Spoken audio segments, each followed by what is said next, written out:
प्यारे साथियों, आप सभी का स्वागत करता हूं अपने एमआरएस स्टडी परिवार में।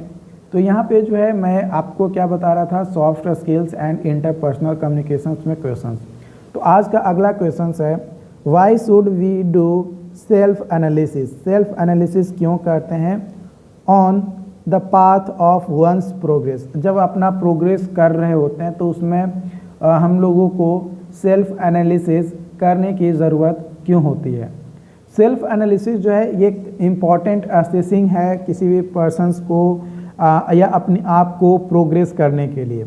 ये अलाउ करता है individual to reflect on their personal strength, है ना। ये बताता है कि आपकी स्ट्रेंथ क्या है, आपकी वीकनेसेस क्या है, आपको किस एरिया में ज़्यादा अपने आप को इम्प्रूव करना है, without regularly evaluating one self, है ना। रोज़ आपको इवेल्युएट करने की ज़रूरत नहीं, सप्ताह में एक बार इवेल्युएट कर लिए, हाँ भाई इस एरिया में मुझे इम्प्रूवमेंट करने की ज़रूरत है। अब उस एरिया में इम्प्रूव कीजिए और आफ्टर 1 वीक या आफ्टर सम टाइम उसके बाद उस पर जो है फिर से काम करना स्टार्ट कीजिए। It can be challenging to identify what is working well and what need to be change, है ना। आपको क्या करना है, किस तरीके से करना है और क्या चेंजेस अपने अंदर करना है, ये चीज़ों को आइडेंटिफाई करना एक बहुत डिफ़िकल्ट जो है कह सकते हो कि ये आपके लिए होता है। Okay, bye conducting self analysis, जैसे सेल्फ एनालिसिस करते हैं individuals can gain a better understanding of their personal motivations, values and believe. उसका पर्सनल मोटिवेशंस क्या है, उसकी वैल्यूज़ क्या है, उसका विश्वास क्या है, उसके ऊपर जो है किसी का सेल्फ एनालिसिस क्या होता है, डिपेंड करता है। ये जो सेल्फ मोटिवेशंस हैं, वैल्यूज़ है, बिलीफ हैं, ये हेल्प करता है एक इन्फॉर्म डिसीजंस लेने के में, ताकि फ्यूचर का प्लान हम लोग एक बना सके और उसके अनुसार जो फ्यूचर का प्लानिंग किए, जिस तरीके का फ्यूचर का प्लान बनाए उसके बेसिस पे हम काम कर सकें। And can also give them a greater sense of purpose and direction. और हमें ये भी बताता है कि भाई हम किस पर्पस से इस फ्यूचर प्लान को करना चाहते हैं और उसका सही दिशा क्या होगा, वो भी जो है हमें सेल्फ एनालिसिस से पता चलता है। यानी अपने आप के बारे में आपको सोचना होगा, अपने आप के बारे में विचार करना होगा। जैसे अगर आप ने लक्ष्य बना लिया कि मुझे जो है इस बार क्या करना है, एसएससी जेई क्रैक करना है, तो अब एसएससी जेई क्रैक करने के लिए सबसे पहली चीज़ें आपको क्या करनी होगी, आपको पहला तो सिलेबस पता होना चाहिए कि क्या क्या पढ़ना है। अब आपको जब सिलेबस पता हो गया तो आपको क्या करना चाहिए, आपको करना चाहिए कि लोग किस तरीके से पास कर रहे हैं एग्ज़ाम, है ना, लोगों का क्या कहना है। तो उसके लिए आप पॉडकास्ट देखोगे, जो इंटरव्यू सेशंस लोगों के द्वारा प्रोवाइड किए गए हैं, है ना, अलग अलग वेबसाइट्स पे। मेनली तो अब यूट्यूब पे ही सब लोग सर्च करते हैं, तो यूट्यूब पे सर्च किए कि हाँ ये लोग इस तरीके से इंटरव्यू दिए। अब उनकी बातों को देखें, उनकी बातों को समझे और उनकी बातों को समझने के बाद आप अपने आप के बारे में क्या किए, एनालाइज किए कि भाई लोग इस तरीके से बोल रहे हैं, हम तो इतना कैपेबल है। तो अपने आप को देखें कि हाँ भाई हम ये, उसमें बताएगा कि हम जो है 10 घंटा पढ़ते थे, क्या आप 10 घंटा पढ़ने लायक हो, क्या आपकी कैपेबिलिटी है, आपकी स्ट्रेंथ है 10 घंटा पढ़ने की। तो भाई देखे कि नहीं, हम तो भाई 2-1 घंटा पढ़ने में जो है उब जाते हैं, तब तो भाई काम नहीं चलेगा। आपको कम से कम अभी और इम्प्रूवमेंट की ज़रूरत है, तो इस एरिया में आपको इम्प्रूवमेंट की ज़रूरत है। फिर बताया गया कि आपको जो है शॉर्ट नोट्स बनाने हैं। क्या आपने अपने शॉर्ट नोट्स कभी बनाए, तो नहीं भाई हम तो नोट्स ही नहीं बनाए, हम तो खाली रोज़ किताब पढ़ते थे। तो भाई यहाँ पे भी आप मार खा गए, यहाँ पे भी आपको इम्प्रूवमेंट अपने आप अंदर करना होगा। उसके अलावा मान लो कि कोई बोला कि हम जो है क्या करते थे, सिर्फ प्रीवियस ईयर क्वेश्चंस लगाते थे। क्या भाई आप प्रीवियस ईयर का क्वेश्चंस आपके पास है, तो भाई नहीं है, तो उसको अरेंज करो ना, उसको आप इकट्ठा करो प्रीवियस ईयर क्वेश्चन।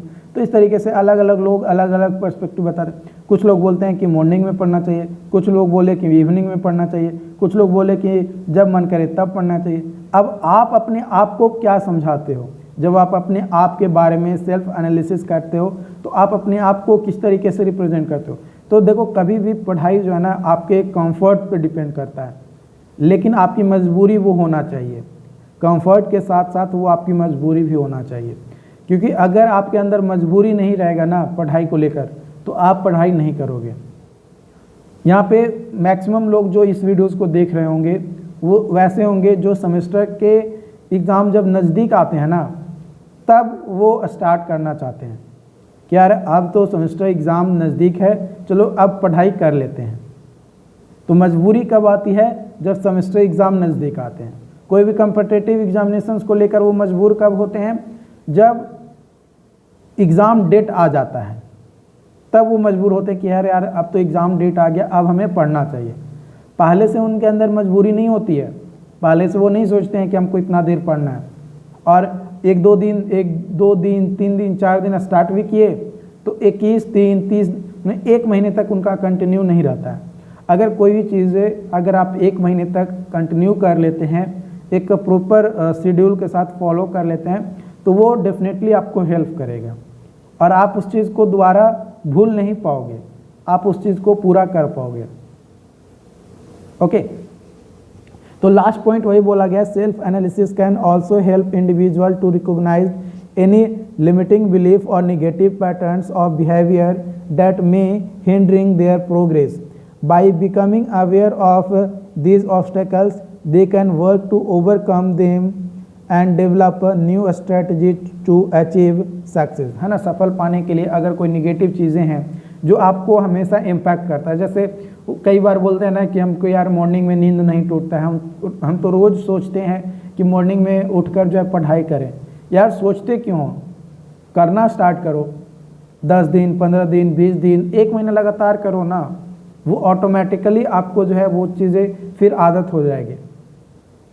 अब कोई निगेटिव चीज़ें, मान लो कि आप जब पढ़ाई करने जा रहे हो तो आपको मोबाइल चलाने का आदत बहुत ज़्यादा है, तो आप भाई मोबाइल से ही मत पढ़ो, आप किताब ले लो, है ना, आप लैपटॉप ले लो। मोबाइल चलाने का ना ज़्यादा शौक होता है, कभी व्हाट्सएप पे कभी कुछ, आप लैपटॉप से पढ़ो, या फिर मोबाइल में आप फ्लाइट मोड कर लो, कोई नोटिफिकेशन ही नहीं आएगा। तो ये आपके ऊपर जो है डिपेंड करता है कि आप किस तरीके से उसको एनालाइज करते हो। जो आपको आपके सफल होने में हिंडर प्रोवाइड करता है उस चीज़ को आपको रिप्लेस करना होगा, उसको आप ख़त्म नहीं कर सकते हो। अब अगर आप कहोगे कि एकदम जो है हम मोबाइल जो है 1 साल तक छुएंगे ही नहीं, तो ऐसा पॉसिबल ही नहीं है। आप 1 दिन कोशिश करोगे, 2 दिन कोशिश करोगे, 3 दिन करोगे, 4 से 5 दिन जाते जाते आप फिर कहोगे कि यार रहने दो, हम तो मोबाइल ही चलाएंगे, यही हमारे लिए ज़रूरी है।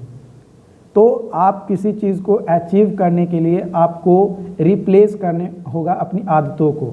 अगर कोई नेगेटिव आदत है, विश्वास है, तो उसको आप रिप्लेस करो, उसके जगह पे कुछ पॉजिटिव थिंकिंग लाओ, तभी ये चीज़ें पॉसिबल है, अदरवाइज ये पॉसिबल नहीं है। इसीलिए बोला गया कि अगर आपको अपने लाइफ में सक्सेस होना है तो सेल्फ एनालिसिस करना बहुत ज़रूरी है, अपने आप को एनालाइज करना बहुत ज़रूरी है। जब तक आप अपने आप को एनालाइज नहीं करोगे तब तक पॉसिबल नहीं है कि आप अपने ज़िंदगी में सफल भी हो पाओगे। बहुत कम लोग हैं, बहुत कम या ना के बराबर वैसे लोग होंगे जो अपने सफलता को पाने के लिए वो अपने आप को एनालाइज नहीं किए होंगे। हर कोई अपने आप को एनालाइज करता है कि वो कितना कैपेबल है। अगर आप मान लो कि एक दिन में कोई 100 क्वेश्चन याद कर रहा है और एक दिन में कोई 2 क्वेश्चन याद कर रहा है, तो जिसकी जिस तरीके की कैपेबिलिटी है वो उस तरीके से कर रहा है, दोनों अपने लक्ष्य को प्राप्त करेगा, लेकिन दोनों के अंदर एक सेल्फ एनालिसिस होना चाहिए। उसकी ताकत क्या है, उसकी कमजोरी क्या है, और वो कहाँ पे अपनी किस वीक पॉइंट को ज़्यादा इम्प्रूव कर सकता है, ताकि आने वाले समय में वो उसको हेल्प करे, वो भी जो है उसे पता होना चाहिए और उस पर वो काम कर रहा हो, तभी ये चीज़ें पॉसिबल है, अदरवाइज ये पॉसिबल नहीं है। आई होप कि आज का सेशन आपको समझ में आया हो। अगर फिर भी कोई डाउट्स आता है तो आप हमें ज़रूर बताएं। Thank you.